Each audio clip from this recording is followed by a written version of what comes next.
Bom dia, pessoal. Hoje nós vamos fazer mais uma pílula de conhecimento, né? O intuito desses vídeos é dar uma visão geral sobre alguns assuntos pedidos pelo edital do Ministério de Ciência e Tecnologia. E hoje eu vou falar sobre os poderes da administração, né? Então a gente sabe que a administração ela tem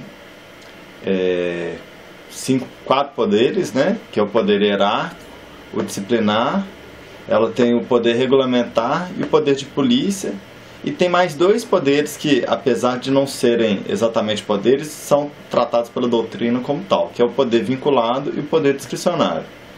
Mas é possível perceber que qualquer um dos poderes anteriores, o hierárquico, o disciplinar, o regulamentar e o de polícia, ele pode ser tratado de maneira vinculada ou de maneira discricionária. Vamos ver um pouquinho sobre isso. Primeiro, entendendo o que é discricionário, né? O discricionário é quando está a cargo do Estado a decisão sobre utilizar ou não o poder, né? Por exemplo, um barzinho solicita à prefeitura a utilização da calçada para colocar mesas, né?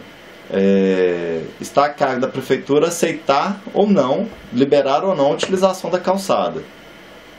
Esse é o poder discricionário. É uma coisa que tem um certo grau de liberdade pelo poder para ser exercido. Só que é importante ressaltar que o poder discricionário ele não é ilimitado, ou seja, ele não pode ficar ao bel prazer da administração, né?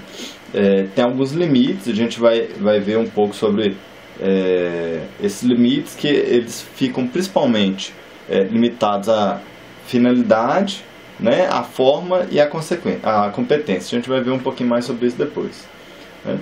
Mas o poder discricionário ele é feito através da análise de conveniência e oportunidade, né? Conveniência é se aquilo é uma coisa boa para a administração, e oportunidade é o tempo certo disso acontecer, né? Então, quando isso vai acontecer, a administração vai ter essas duas diretrizes aí para guiá-lo.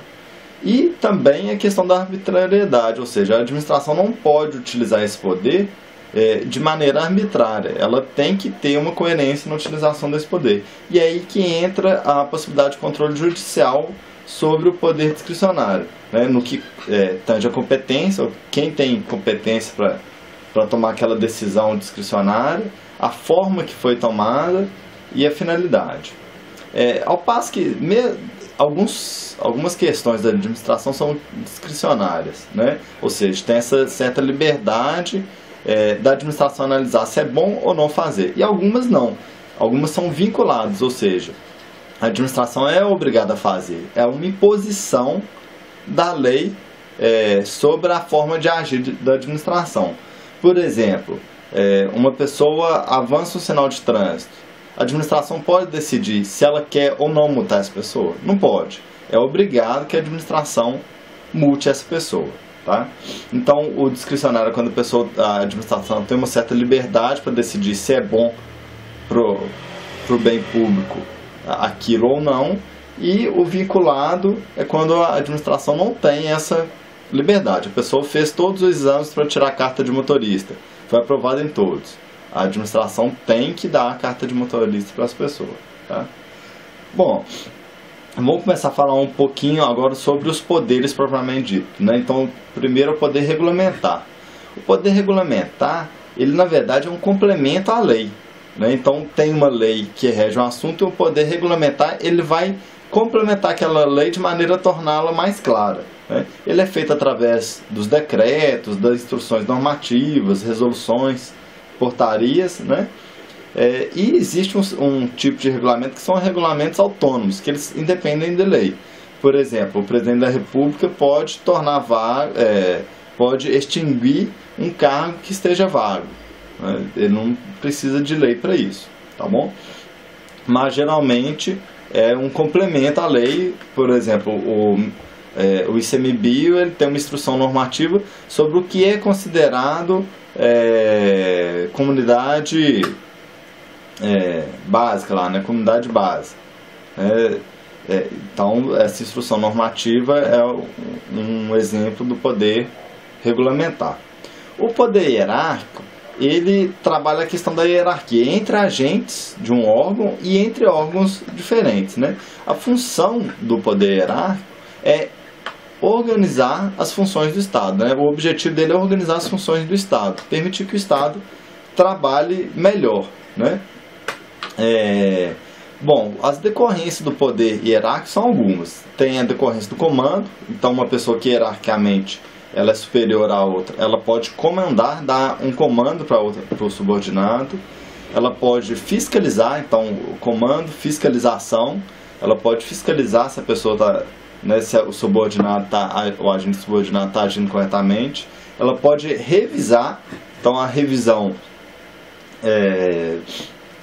no que diz respeito se está bem feito, né? Ela pode pedir alterações. Ela pode avocar. Avocar é quando ela chama para si uma responsabilidade. Então tem um subordinado que ela tem uma função.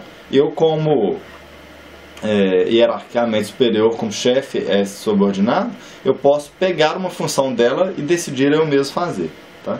E posso delegar. Eu tenho uma função para mim e posso delegar essa função para um subordinado meu. A exceção da delegação são 3. Primeiro, com relação àquelas funções de competência exclusiva. Então, se a função é competência exclusiva de uma pessoa, ela não pode delegar a outra, né? Funções de caráter normativo também não é possível. Então, se eu vou ditar uma norma, né, por exemplo, a instrução normativa, eu não posso delegar aquilo a um subordinado. E recursos administrativos também não. Eu imagino que eu tenho um subordinado. Meu subordinado tomou uma decisão administrativa e a pessoa, o usuário que foi afetado por aquela decisão, ele entrou com um recurso. Eu não posso delegar para o meu subordinado analisar aquele recurso novamente. Então eu tenho que assumir esse recurso, tá? Analisar esse recurso.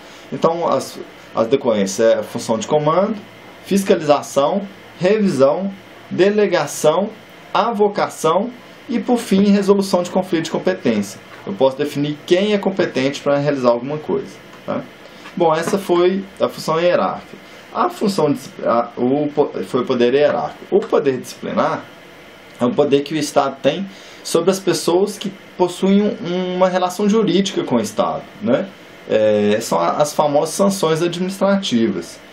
É muito interessante que o poder disciplinar ele se confunde um pouco com o poder de polícia. O poder de polícia ele é relativo a todas as pessoas, né, todos os habitantes. E o poder disciplinar é só aquelas pessoas que têm vínculo, ou seja, os funcionários públicos, né, de empregados públicos, alunos de escolas públicas, né, são os agentes que têm esse vínculo com o Estado.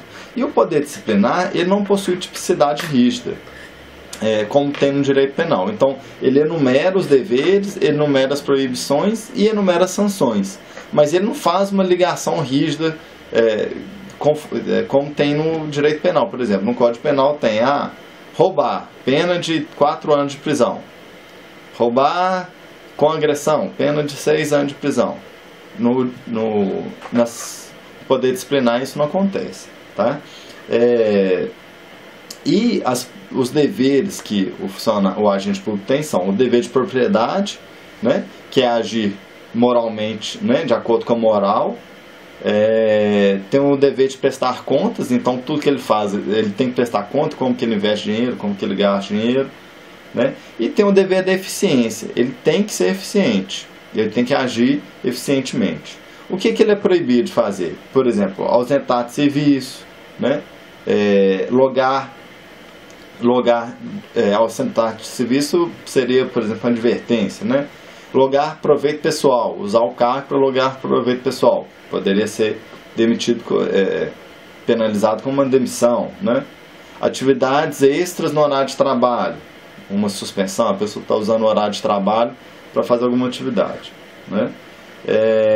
As penalidades então são essas: advertência, suspensão e demissão, né? E por fim tem o poder de polícia, que eu não vou trabalhar aqui porque ele não entra no edital do MCTI. Bom, pessoal, espero que vocês tenham proveito. Eu estou né? Estou estudando para o concurso também, não sou formado em Direito, mas o objetivo meu é que esses vídeos possam dar uma visão geral sobre o que é cada um dos temas do concurso. Um abraço e até mais!